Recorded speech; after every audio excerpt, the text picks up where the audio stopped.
Hey guys, ये pen का 5वां एपिसोड है और अगर अभी तक आपने इसके बाकी के एपिसोड नहीं देखे हैं तो लिंक मैंने डिस्क्रिप्शन और कमेंट बॉक्स में पिन कर दिया है, तो जाओ पहले उसे देखो। Voices in my head, I can't escape the noise. The pressure builds up, my heart is full of pain. I'm in a dark place, I can't find my way out. ली का class college के 2nd floor पे था। ली हमेशा college छूटने के 1 घंटे बाद ही घर पे जाता था, क्योंकि उसे घर पे अच्छा नहीं लगता था। बिकॉज वो घर पे अपने चाचा चाची के साथ रहता था और उसके माँ बाप नहीं थे, इसलिए वो जब भी घर पे जल्दी जाता तो उसके घर वाले उसको ताना देते थे। इसलिए ली हमेशा कॉलेज से लेट जाता था और वो अपने ग्रुप के साथ ही क्लास में बैठा रहता था और अपने दोस्तों के साथ मस्ती किया करता था। और आज भी ली अपने क्लास में ही बैठा था। तभी ली के ग्रुप का एक बंदा ली के पास आता है और ली को कहता है कि भाई, नीचे संजय और अजय आए हैं उस नए लड़के को मारने के लिए। ये सुनकर ली खिड़की से बाहर देखता है। तभी उसके ग्रुप का दूसरा बंदा ली को कहता है कि भाई, हमें उसकी मदद करनी चाहिए, वो इन सबको अकेला नहीं मार पाएगा। नहीं, बिल्कुल भी नहीं, उसे थोड़ा पिटने दो, हम बाद में जाएंगे उसे बचाने, ताकि उसे भी पता चले कि उसने हमारे ग्रुप को ठुकरा कर कितना गलत किया। इतना कहकर ली ऊपर से ही नीचे का सब नज़ारा देखने लगता है। दूसरी तरफ आर संजय और अजय को देखकर थोड़ा सा मुस्कुराता है और अजय को चिढ़ाते हुए कहता है, अबे तुम कुल मिला के 8 लोग हो और अपने आप को मनेर का गुंडा कहते हो। एक तो मेरे भाई को मारा और ऊपर से मेरा मजाक उड़ा रहा है। साले, तेरे लिए तो मैं अकेला ही काफ़ी हूँ। इतना कहकर संजय आर को मारने के लिए जाता है। संजय को आगे बढ़ता देख वीर भी पीछे से आर को बचाने के लिए आगे आता है, लेकिन उतने में ही आर संजय को एक लात मारता है और संजय नीचे गिर जाता है। ये देखकर संजय का भाई अजय और संजय के गुंडे थोड़ा सा घबरा जाते हैं, लेकिन फिर भी वो लोग आर पर हमला कर देते हैं।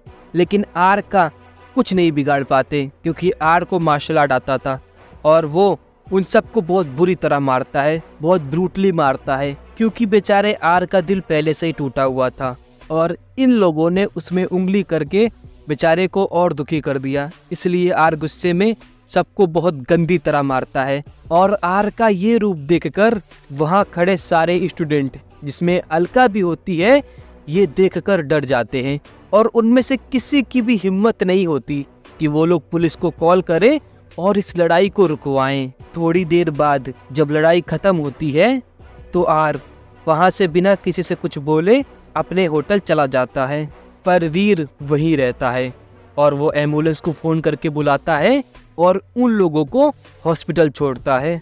ली भी ऊपर से आर का ये रूप देखकर थोड़ा सा घबरा जाता है, लेकिन वो डरता नहीं है और एक डेविल सी स्माइल देकर अपने मन में कहता है कि चलो, कोई तो मिला टक्कर का कॉलेज में, अब लास्ट ईयर मज़ेदार जाएगा। दूसरी तरफ वीर उन सबको हॉस्पिटल छोड़कर घर जाता है तो उसको एक अननोन नंबर से कॉल आता है। वीर फ़ोन उठाता है तो कॉल पे एक आदमी की आवाज़ होती है, जो वीर से कहता है कि तो यहाँ क्या कर रहा है? यही सवाल मुझे भी तुमसे पूछना है। ली उस अननोन आदमी से पूछता है, मैं यहाँ काम से आया हूँ। और तू? मैं यहाँ अपनी गर्लफ्रेंड के लिए आया हूँ। सिया के लिए?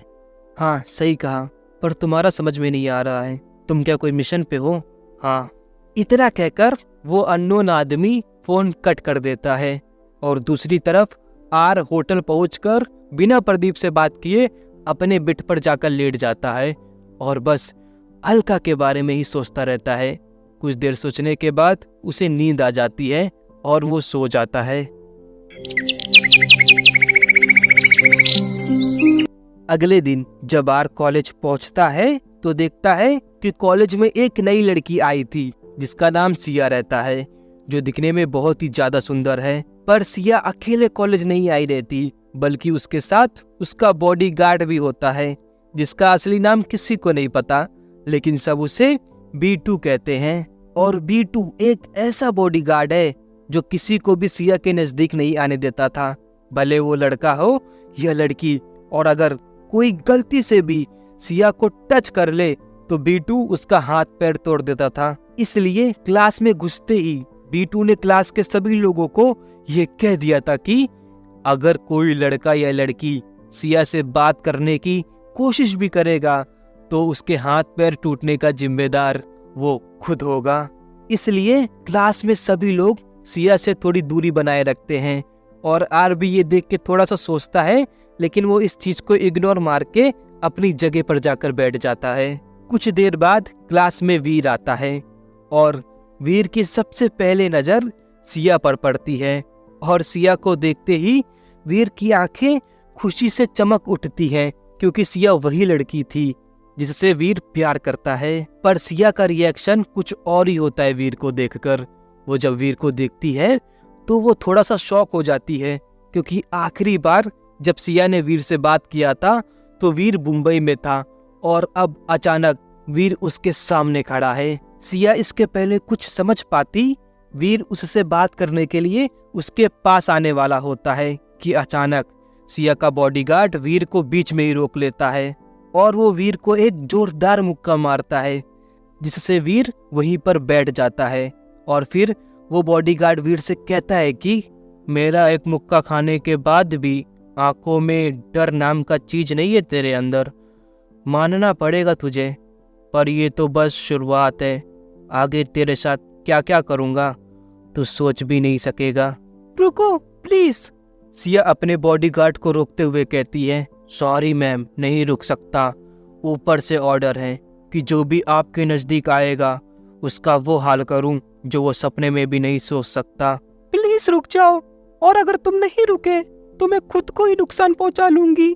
सिया की ये बात सुनकर बॉडीगार्ड वहीं रुक जाता है, पर वीर गुस्से में उठता है और गाइस, तो बस आज के लिए इतना ही। उम्मीद करता हूँ आपको आज का ये वाला एपिसोड पसंद आया होगा, और अगर अभी तक आपने बाकी एपिसोड नहीं देखे तो लिंक आपको डिस्क्रिप्शन में मिल जाएगा प्लेलिस्ट का, जाओ उसे देखो।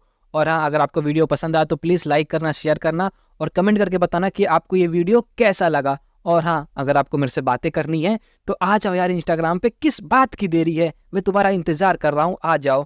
और हाँ, मैं मिलता हूँ आपको अगले वीडियो में, तब तक के लिए।